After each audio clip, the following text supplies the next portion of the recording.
Pemirsa, ekshumasi jasad Afif Maulana, bocah remaja yang ditemukan tewas mengambang di Sungai Batang Kuranji 2 bulan silam, akhirnya dilakukan hari ini. Butuh waktu yang panjang untuk mendapat izin melakukan ekshumasi jasad Afif. Lalu apakah setelah ekshumasi, kabut kematian Afif Maulana akan terungkap? Topik ini akan kami bahas bersama Direktur LBH Padang, Indira Suryani, dan kriminolog Suprapto. Namun sebelumnya, mari kita simak informasi berikut terlebih dahulu.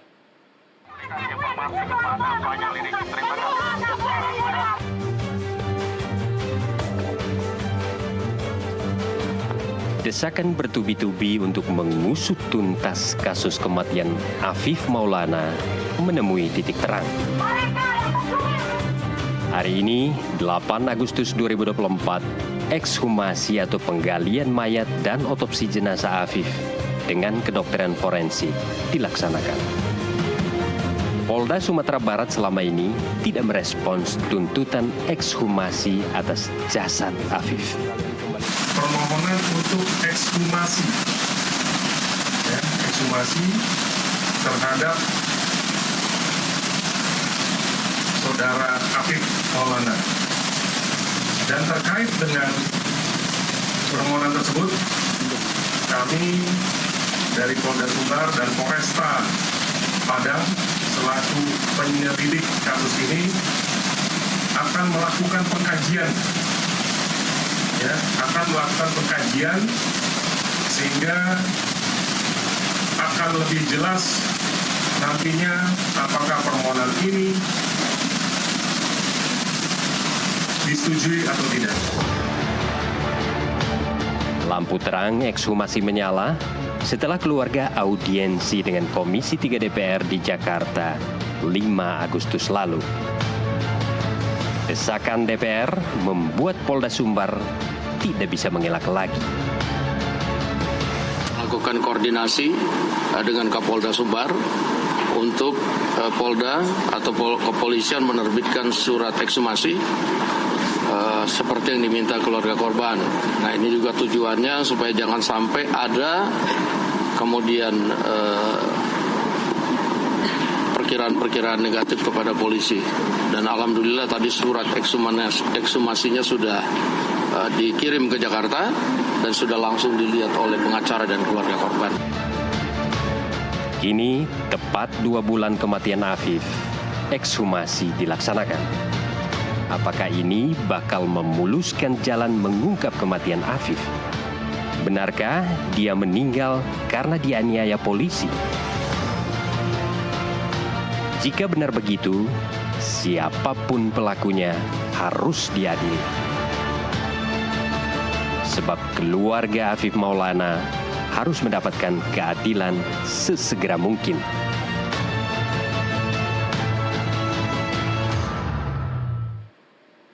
Baik, kita akan membahasnya bersama narasumber yang telah bergabung bersama kami melalui sambungan Zoom. Ada Pak Suprapto, sambil menunggu Mbak Indira juga terhubung bersama kami melalui sambungan Zoom. Pak Suprapto, terima kasih telah bergabung bersama kami di NTV Prime. Kita tahu bahwa hari ini ekshumasi jasad Afif Maulana ini dibongkar dan dilakukan otopsi ulang. Yang menjadi pertanyaannya, apa yang kemudian akan didapati dari ekshumasi dan otopsi ulang jasad Afif Maulana ini? Iya, jadi harapan kita bahwa dengan adanya pemeriksaan ulang gitu ya terhadap tubuh dari Afif Maulana ini, semoga ditemukan tanda-tanda atau bukti yang bisa membedakan antara tindakan kekerasan gitu ya, perlakuan kekerasan dari pihak tertentu atau dia cedera karena jatuh ke sungai gitu. Karena itu pun juga perlu kita ketahui, misalnya berapa jarak dari atas sampai ke dasar sungai, kemudian kondisi TKP itu penuh batuan atau tidak, dan juga kedalaman air. Jadi itu nanti harapan kita semua itu bisa nantinya membedakan gitu, lebih teliti apakah luka ataupun cedera yang ada di tubuh Afif ini bisa membuktikan bahwa itu dianiaya atau terluka karena jatuh. Demikian. Baik, Pak Suprapto, sedikit banyak mungkin Anda sudah membaca ataupun memantau kejanggalan-kejanggalan yang pihak keluarga dalam hal ini dibantu dengan LBH Padang, di mana terdapat ketidaksesuaian keterangan yang didapati oleh pihak keluarga dengan keterangan yang dikeluarkan oleh pihak kepolisian. Anda bagaimana menelisiknya terkait kejanggalan-kejanggalan yang terdapat dalam kematian Afif 9 Juni 2024 lalu, tepatnya 2 bulan hari ini? Ya, jadi kejanggalan-kejanggalan yang dirasakan oleh banyak pihak tentunya harus kita buktikan gitu ya dengan mendalam bahwa peristiwa itu terjadi apakah karena penganiayaan atau pembunuhan atau penyebab yang lain karena jatuh dan sebagainya. Yang penting adalah bahwa selain luka dan sebagainya, harapan kita juga ada saksi yang mendukung karena setidaknya proses peradilan itu memenuhi persyaratan saksi, bukti, dan kalau laporan jelas sudah ada. Jadi mudah-mudahan itu bisa dibuktikan dengan jelas bahwa kematian Afif ini betul-betul disebabkan oleh atau penyebab dari kematian Afif ini betul-betul bisa diketahui melalui ekshumasi ini. Baik, Pak Suprapto, jika memang hasil dari ekshumasi ini ditemukan bahwa penyebab kematian dari Afif Maulana ada kejanggalan seperti yang diduga pihak keluarga korban, adanya tindakan kekerasan oleh aparat kepolisian yang memang belakangan ini juga gencar disuarakan oleh pihak keluarga. Dengan naiknya proses penyelidikan ke penyidikan tentunya nanti akan ada proses olah TKP ulang. Terus kemudian juga nanti akan ada rekonstruksi. Sementara kasus Afif ini juga menimbulkan pertanyaan ketika lokasi jasad Afif ditemukan ini sudah banyak berubah. Apakah ini dapat menolong proses olah TKP dan juga rekonstruksi untuk mengungkap kasus kematian Afif ini, Pak Suprapto? Ya, tentunya perubahan-perubahan yang terjadi di lokasi kejadian itu akan menghambat jalannya pemeriksaan ulang ini gitu. Tetapi saya yakin bahwa akan ada cara-cara tertentu untuk bisa membuktikan gitu ya. Seperti misalnya saya kira ada kondisi-kondisi permanen gitu seperti yang tadi saya sebutkan, misalnya kondisi bebatuannya seperti apa, jarak dari atas sampai ke bawah itu seberapa, titik jatuhnya di mana, kan tentunya ada saksi gitu sehingga bisa diketahui penyebab dari kerusakan di tubuh Afif itu disebabkan oleh apa. Meskipun tentunya perubahan-perubahan tentu akan mempersulit, tetapi kami yakin kalau itu dilakukan dengan serius akan bisa dicermati lebih mendalam. Baik, ada sejumlah pihak yang menduga bahwa kasus ini terdapat dugaan undue delay. Sebenarnya saya juga kurang paham dengan arti ini, tapi bisa diartikan bahwa ada upaya penghilangan proses pembuktian, mulai dari perubahan drastis lokasi ditemukan korban dan lain sebagainya. Anda sepakat dengan ini? Ya, itu perlu dibuktikan terlebih dahulu gitu ya. Jadi sebagai contoh misalnya perubahan yang terjadi di TKP itu apakah karena proses alam atau memang ada yang melakukannya, termasuk juga beberapa keterangan misalnya yang didapatkan sebelumnya dengan nanti yang akan datang, ini akan sangat bisa diminimalisir gitu ya kalau misalnya ada dukungan saksi gitu, saksinya misalnya dicari kembali, didapatkan kembali dan juga buktinya dibuat selengkap mungkin. Baik, 2 bulan sudah berjalan kasus kematian Afif Maulana ini. Ada kesan polisi lambat menangani kasus ini. Menurut Anda, apakah dalam waktu 2 bulan ini belum cukup pihak kepolisian untuk membongkar suatu kasus kematian apapun penyebabnya, Pak Suprapto? Ya, jadi lembab atau lambat atau tidaknya sebuah penyelesaian kasus tentunya juga perlu dilihat dari kondisi kasus itu sendiri gitu ya. Sebetulnya sih kalau menurut kami untuk peristiwa seperti itu tidak harus menunggu sampai 2 bulan dan itu pun harus melalui proses pengajuan untuk memeriksa kembali yang berkepanjangan. Tetapi kalaupun tadi disebutkan misalnya ada pengkajian terlebih dahulu, sikap hati-hati memang penting gitu ya. Tetapi saya kira perlu dijadikan sebagai pemikiran bahwa kasus-kasus seperti ini sebaiknya diprioritaskan untuk mendapatkan penanganan yang lebih cepat. Baik, salah satu bukti, mungkin salah satu yang bisa menjadi bukti adalah rekaman CCTV yang bisa memperlihatkan ke publik apa yang terjadi di Polsek Kuranji yang diduga ada aksi penganiayaan oknum polisi terhadap kawanan geng motor yang ditangkap yang berjumlah 18 orang itu menurut keterangan polisi. Nah, menurut Anda ini ketika CCTV ini hilang, apakah pihak keluarga bisa mencari bukti lain untuk melakukan pelaporan? Karena untuk melakukan pelaporan kan minimal memiliki 2 alat bukti. Kalau saya salah tolong koreksi. Bagaimana pihak keluarga bisa mengumpulkan bukti-bukti lain yang bisa menjadi dasar laporan pihak kepolisian pada kala itu jika kasus kematian Afif dilaporkan sejak Afif ditemukan?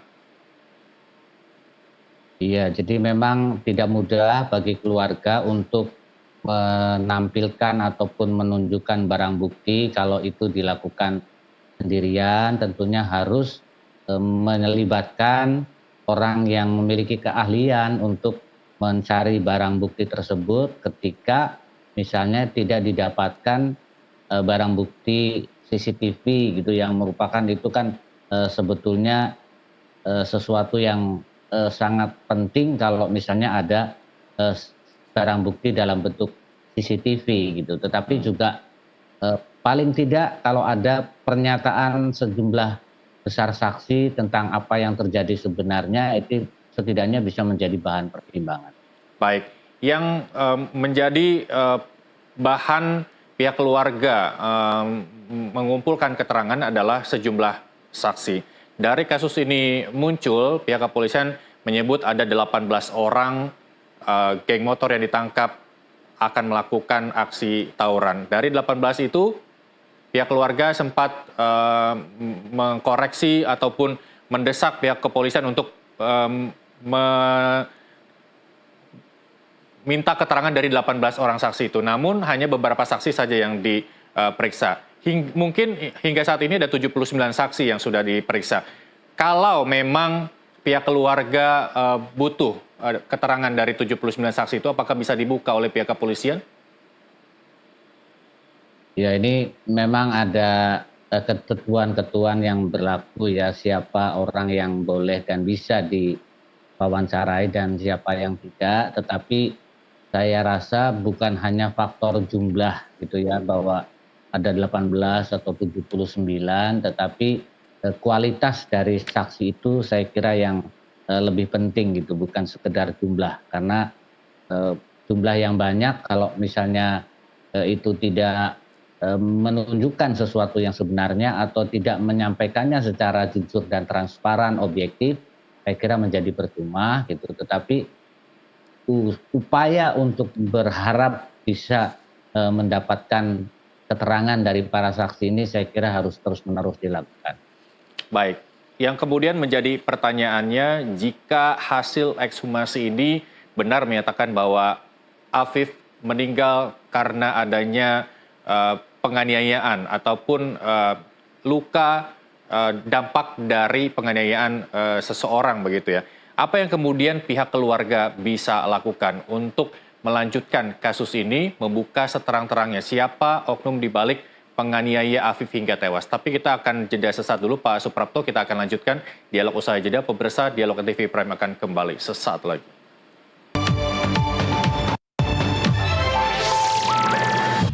Lancar kegiatannya saja, tapi semua proses kami serahkan sepenuhnya kepada dokter forensik yang menangani, dokter forensik dari Jakarta.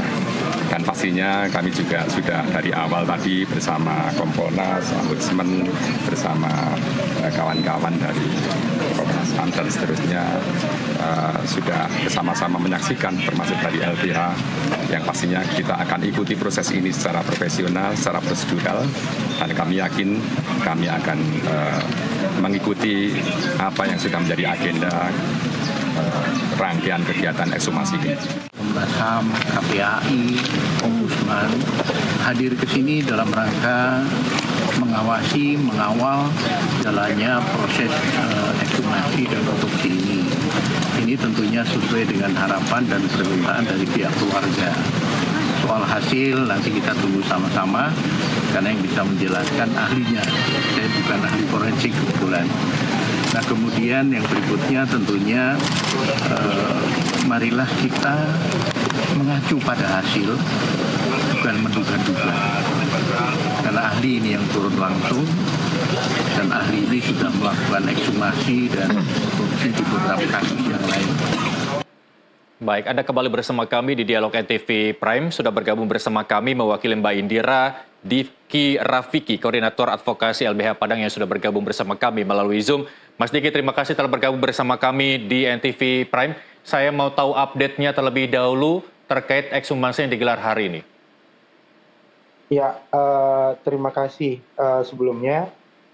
Pada hari ini kita bersama-sama telah melakukan ekshumasi, di mana ekshumasi ini dimulai dari pukul 8 dan itu melakukan pembongkaran kuburan hingga membawa kepada ke RSUP M Jamil sampai di pukul 3 sampai setengah 4 itu dibawa dikuburkan kembali di kuburan semula.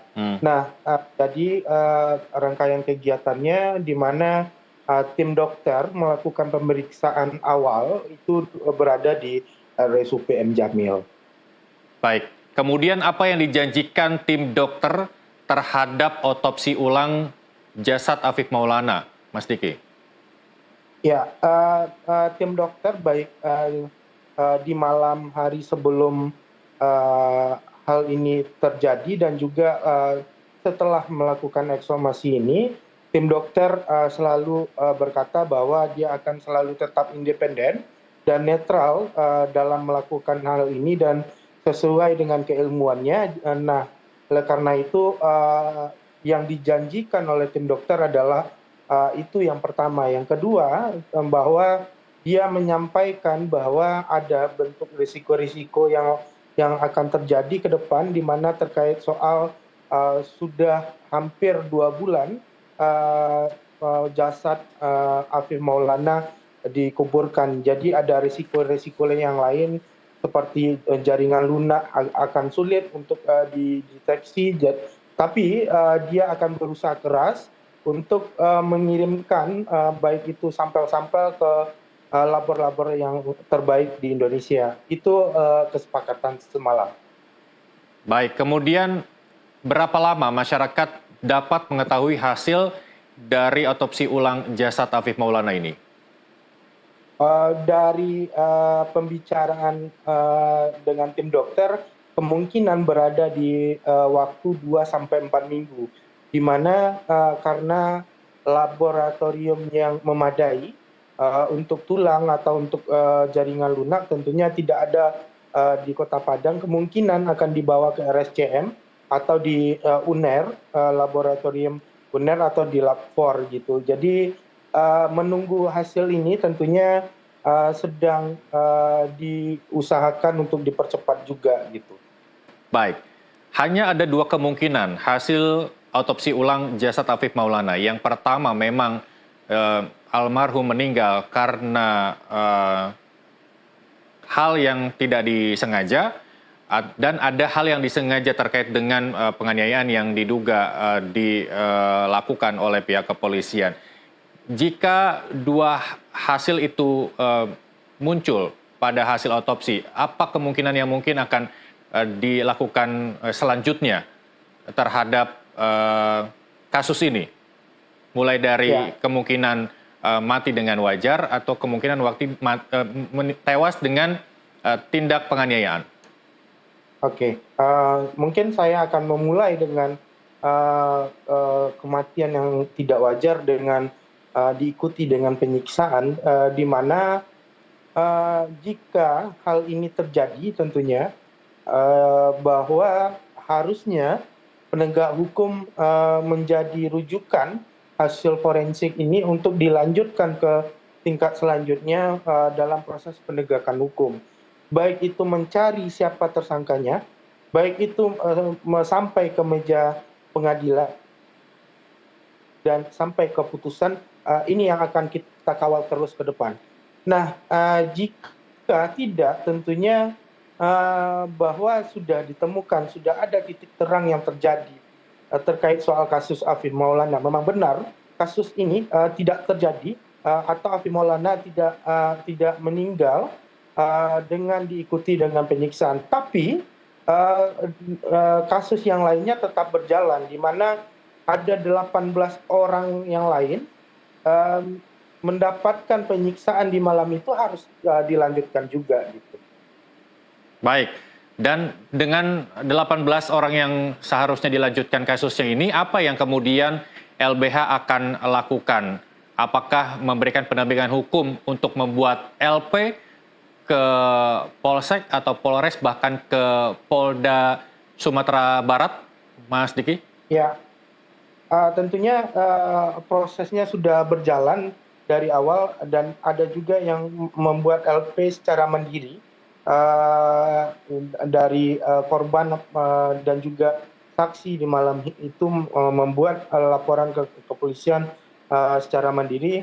Dan hingga saat ini dari beberapa korban dan saksi, kita aktif melakukan pendampingan, baik itu dalam pemeriksaan di Propam, baik itu pemeriksaan untuk kebutuhan bagi lembaga-lembaga negara.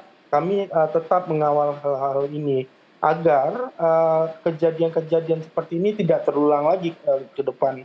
Dan harus ada transparansi yang terjadi. Baik.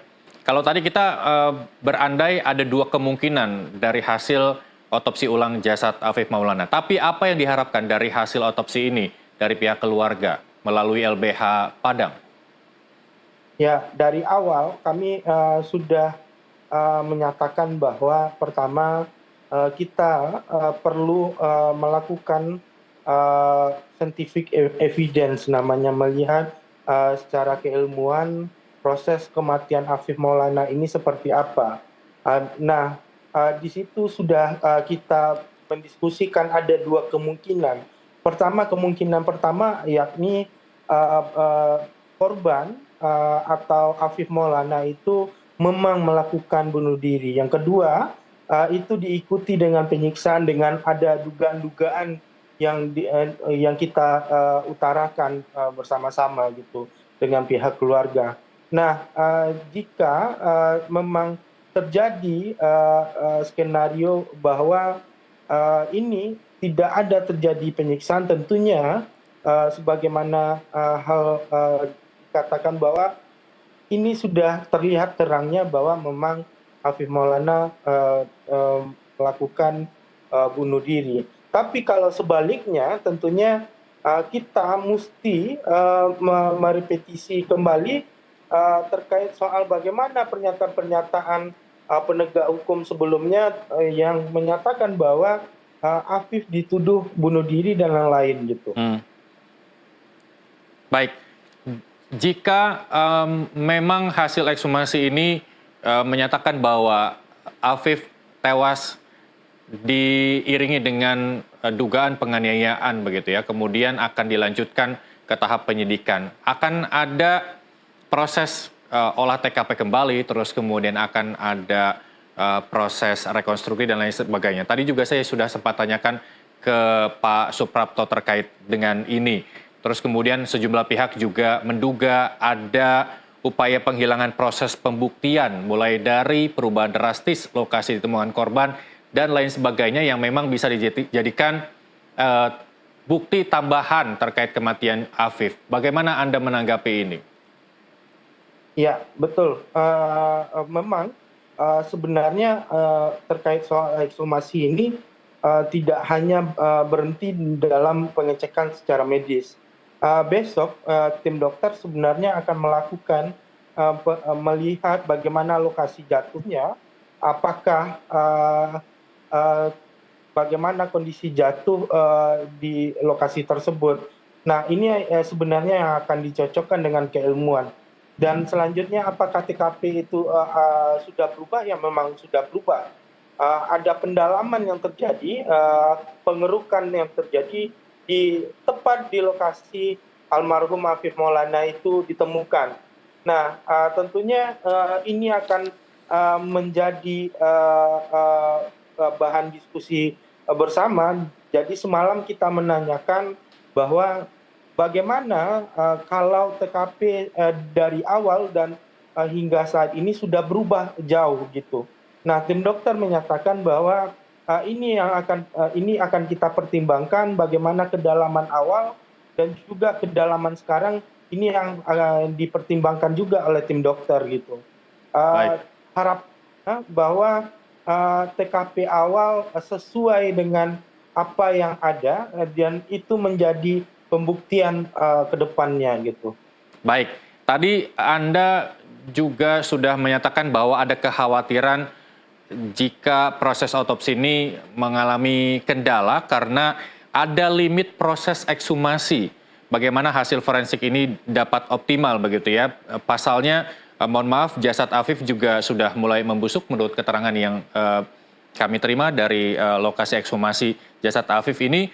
Ada terkesan lambat dari pihak kepolisian untuk melakukan ekshumasi ini sekitar 2 bulan ini. Apa yang membuat proses ini lambat menurut Anda? Ya, sebenarnya dari proses awal itu pada tanggal 16 Juli kami sudah berkirim surat dan sebenarnya KPAI sendiri sudah mengirimkan surat langsung kepada Mabes Polri untuk melakukan ekshumasi. Nah, di tanggal 22, rekanan kita LBH Muhammadiyah juga telah mengirimkan surat kepada Mabes Polri untuk melakukan ekshumasi. Nah, tapi ekshumasi baru terjadi di hari ini pada tanggal 8 Agustus dan terkait bahwa surat ekshumasi dikirimkan pada tanggal 29 itu memang dikirimkan kepada Polresta Padang, tapi sebelumnya dari tanggal 16 Juli ini sudah kami kirimkan untuk permintaan ekshumasi. Tentunya hal ini tentunya menjadi lama ekshumasi ini terlaksana dan ada beberapa risiko yang dikatakan oleh tim dokter bahwa kemungkinan ada beberapa hal yang tidak bisa diidentifikasi kembali. Yang pertama terkait soal darah, urin, dan lain-lain, itu tidak bisa diidentifikasi lagi oleh tim dokter karena sudah tidak ada di tubuh atau di jasad Afif Maulana gitu. Baik, saya tahan dulu Mas Diki, saya mau ke Pak Suprapto terkait dengan keterangan Kapolda yang menjustifikasi Afif Maulana ini sebagai pelaku tawuran dan keyakinan itu ditanyakan oleh masyarakat didasari oleh apa. Padahal dari 18 yang ditangkap oleh pihak kepolisian di Polsek Kuranji ini tidak ada nama Afif menurut keterangan dari Kapolda ini. Nah, apakah ini keterangan yang mendasar atau keterangan yang tidak mendasar dari Kapolda untuk menyatakan bahwa Afif tergabung ataupun merupakan pelaku tawuran? Ya, jadi untuk menjawab apakah ini mendasar dan tidak mendasar ya tentunya bisa kita lihat dari mengapa Afif itu sampai terluka, kemudian kondisinya berada di sungai dan akhirnya meninggal dunia gitu.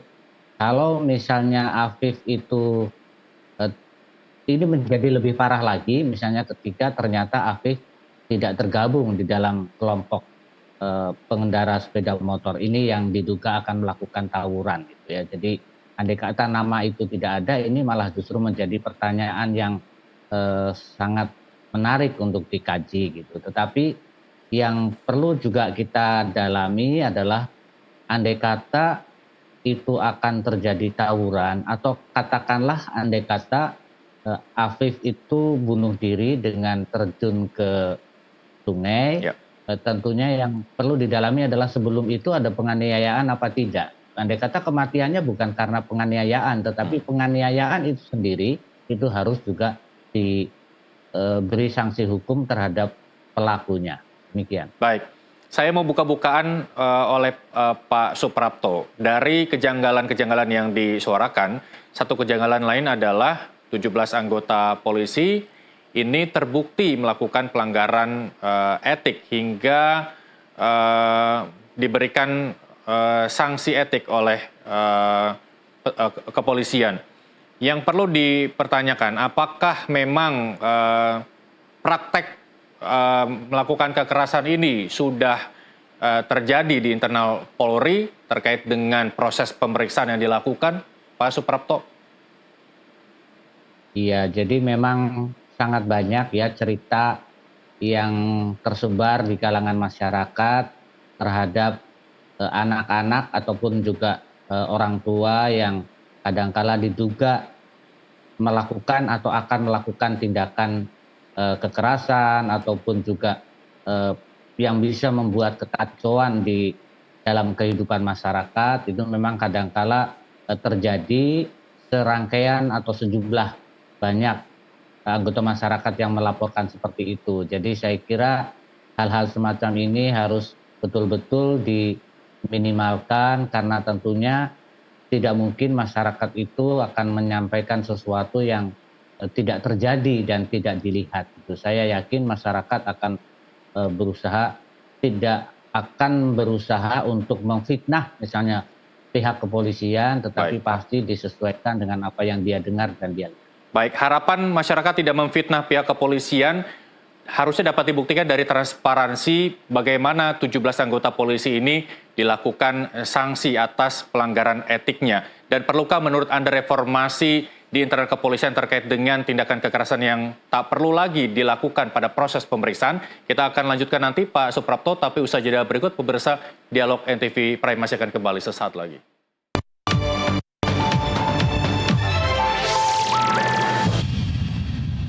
Anda kembali bersama kami di Dialog NTV Prime masih mengungkap terkait kematian Afif pasca digelar ekshumasi yang dilakukan hari ini. Saya mau ke Mas Diki. Mas Diki, LPSK sudah memberikan perlindungan kepada saksi yang LBH minta. Apa arti dari permintaan perlindungan saksi ini dan sebagai harapan apa yang bisa dilakukan terkait dengan perlindungan saksi ini? Ya, sebelumnya baik itu dalam pemeriksaan dan juga terkait soal pendampingan psikologis, itu yang menjadi harapan kami kepada LPSK, di mana hal ini kita inginkan bahwa terkait soal anak-anak yang akan diperiksa atau korban atau saksi yang diperiksa di pihak kepolisian tidak mengalami trauma. Jadi hal ini tentunya akan menjadi sesuatu yang buruk jika pemeriksaannya mengalami trauma gitu. Baik, Anda juga melakukan penyelidikan internal di LBH ya. Sejauh ini bagaimana proses itu, Mas Diki? Ya, berdasarkan proses itu kami sebenarnya telah menemukan beberapa kecocokan fakta, di mana ada yang menyebutkan fakta-fakta ini secara umumnya melihat pertama melihat Afif Maulana itu di jembatan, lalu dalam proses apa dan di mana almarhum tersebut. Selain itu kami juga melihat ada satu tindakan yang tidak patut dilakukan, yang ini melakukan penyiksaan kepada anak-anak yang berada baik itu di Polsek Kuranji dan juga di Polda Sumatera Barat. Baik. Gitu. Mas Diki, yang belum terjawab oleh masyarakat adalah keterlibatan Afif ini dalam sebuah geng motor. Karena beberapa waktu lalu Kapolda Sumatera Barat mengungkap bahwa ada 3 geng motor yang akan melakukan aksi tawuran. Untuk menjawab hal tersebut, apakah Afif termasuk ke dalam salah satu dari 3 geng motor yang disebut oleh Kapolda Sumatera Barat? Ya, ini sebenarnya yang menjadi hal yang tidak elok sebenarnya. Menurut hemat kami bahwa proses penegakan hukum ini yang kami persoalkan di mana adanya terkait soal persoalan penegakan hukum yang tidak sesuai aturan. Tapi hal-hal ini entah kemana-mana perginya sampai pada Afif menjadi geng tawuran, geng motor dan lain-lain, mengincar personal Afif. Padahal sebenarnya kami selidiki secara internal bahwa memang keterlibatan Afif dalam geng motor memang tidak ada dan geng tawuran memang tidak ada sebenarnya. Dan foto yang diperlihatkan dan sempat beredar kemarin ini foto Afif memegang seperti samurai, itu kan samurai gitu. Itu adalah teralis yang berada di dekat lapangan bola cengkeh. Cuman foto-foto seperti itu aja gitu, dan itu bukan samurai sebenarnya gitu. Nah, jadi hal-hal seperti ini tidak elok menurut kami. Tapi apakah foto Afif yang pegang senjata itu belum cukup membuktikan bahwa Afif merupakan anggota dari geng motor itu, Mas Diki? Ya, belum karena menurut hemat saya ya, yang dipegang itu bukan samurai gitu. Teralis yang dipegang, lalu ada alasnya warna kuning, itu adalah bendera salah satu partai. Nah, itu yang menjadi alasnya dan difoto sama temannya dan dibagikan. Nah, ini diklaim Afif ini memegang samurai, padahal yang di saat ditemukan barang bukti saat respon yang ada di Polresta Padang, tidak ada satupun samurai yang ditunjukkan tersebut. Baik. Gitu. Baik, Mas Diki, tadi saya juga sudah berbincang terkait barang bukti yang seharusnya ada dalam proses laporan pihak kepolisian. Sementara CCTV di Polsek Kuranji ini tidak ada dan tidak bisa dijadikan alat bukti. Paling tidak, saksi-saksi yang Anda punya bisa memberikan sebuah pencerahan. Apa yang bisa saksi-saksi yang Anda kumpulkan ini, yang bisa mereka kasih informasi agar kasus kematian Afif ini terang benderang begitu? Ya, tentunya terkait soal saksi-saksi yang kita hadirkan hingga saat ini, kami sudah memiliki kesimpulan bahwa satu, ini baik itu dari proses pendampingan kami, bahwa dengan jelas saksi-saksi ini menyatakan melihat Afif Maulana. Yang kedua, posisi Afif Maulana di mana dan apa yang terjadi. Nah, mungkin itu. Baik, kemudian mungkin saya ke Pak Supraptos untuk menjawab pertanyaan yang tadi menggantung terkait dengan perlunya reformasi internal kepolisian, terutama bagaimana proses pemeriksaan agar terbebas dari aksi intimidasi hingga penganiayaan yang dilakukan oknum penyidik kepada para terduga pelaku tindak kejahatan, Pak Suprapto.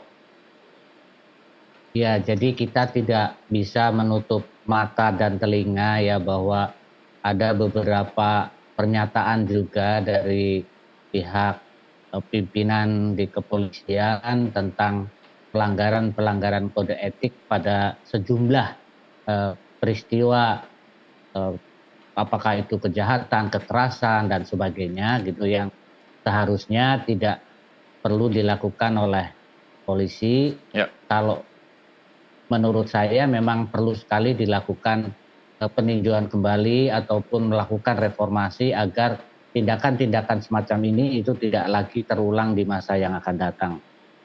Baik, terima kasih Pak Suprapto. Sayang sekali waktu kita terbatas, kita bertemu di lain kesempatan. Terima kasih juga Mas Diki atas informasinya bergabung bersama kami terkait dengan proses ekshumasi jasad Afif Maulana. Kita tunggu apa hasil dari tim dokter forensik terkait dengan kematian Afif Maulana. Apakah bisa membongkar tabir gelap kematian bocah dari Padang Sumatera Barat tersebut. Terima kasih para narasumber Pak Suprapto dan juga